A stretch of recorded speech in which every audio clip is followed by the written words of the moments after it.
Good afternoon, Professor. We're going to be presenting to you our final gearbox design for the Windmill water pump. The design statement and purpose was fairly simple. Again, we just had to design a gearbox for the Windmill water pump. Now, the model is kind of uses a piston pump to pump the water. There were some design conditions that were given to us to consider before moving on with the final project or final design. Some of those conditions were that the rotor shaft is going to be providing an average of 20 newton meters of torque at 65 RPM as an input to the wind pump gearbox. The gearbox should transmit essentially transmit the rotor to the piston pump with a total weight of about 12 kilograms. This weight includes the rod, the pole, the connector valve, etc. The pump stroke is of 30 centimeters and it consists of a 6 centimeter diameter piston. The gearbox should be able to pump the water to a 15-meter head height, and it should operate during an infinite life. And lastly, one of the main conditions is that the overall gearbox, the overall size of the gearbox should be 70 by 70 by 70 centimeters. These are some of the conditions that were used in order for us to be successful in our design, and our design is based off these conditions to be successful. We know as stated in the project outline that the requirement of the gearbox was to be able to pump the water up to 15 meters head height from the elevation of the aquifer.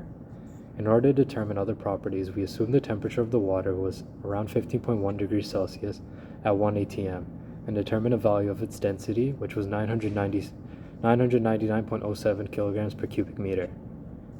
Using that value, the value for a force of the water in the tube could then be determined, as its value was given by the formula cross-sectional area times density times height times gravity. Plugging in our values, we get that the force was determined to be 415.25 newtons.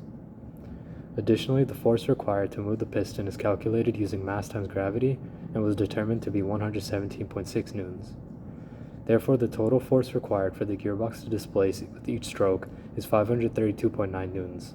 Additionally, the main gear initiating the pumping stroke was chosen to be 30 centimeters, and the use of two gears moving the water weight results in the force transmitted through each gear being halved, providing a force of 266.45 newtons on each gear and a total torque of 80 newton meters.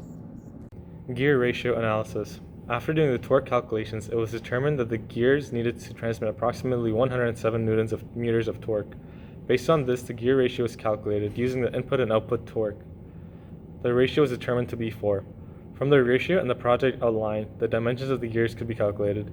The input gear radius is finalized to be 7.5 centimeters, and the output gear radius is finalized to be 30 centimeters. Using the parameters, aluminum 6061-T6 was chosen because it's cheap, simple, corrosion resistant, and can last many cycles. Using this, the torque calculation yielded 20 newton meters and a shear stress of 207 megapascals. Further, the diameter was given to be 0.73 centimeters, which is aligned with the chosen diameter of 4 centimeters, which meets the criteria. For our final design of the gearbox, we chose a 70 centimeter cube design, which allows us to fit all the parts together and allows a proper stroke length to be used. However, in the CAD design, if we can show it now,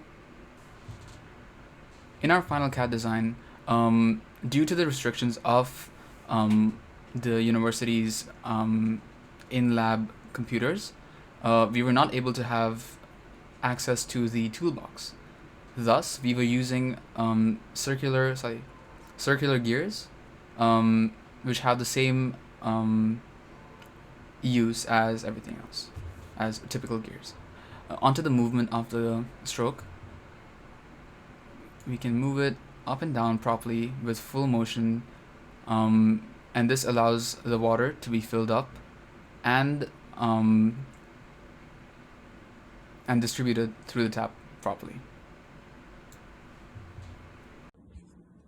The FEM analysis fell well within the acceptable range. For the main shaft deviation, a threshold of 0.13 millimeters was applied to ensure that no excessive deviation was spotted. The highest deviation expected through the FEM analysis was 0.039 millimeters, right at the center of the shaft. In addition, no von Mises stresses were signified in the FEM analysis as no red sections popped up in the report. Again, this was all done on a fixed bearing at the ends with a rotational torque applied throughout the shaft, and the water force being applied on the signified locations. This was done in a controlled lab at 298 degrees Kelvin for the aluminum 6061 steel due to its corrosive resistance properties.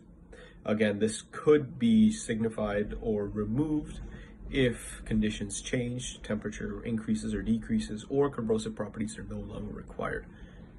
But for the forces and the material properties, the reactionary forces and moments all signified what was calculated throughout the diagram.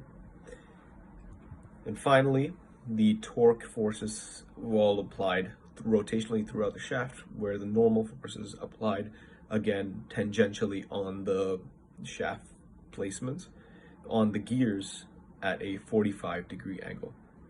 This concludes our report, and thank you for listening.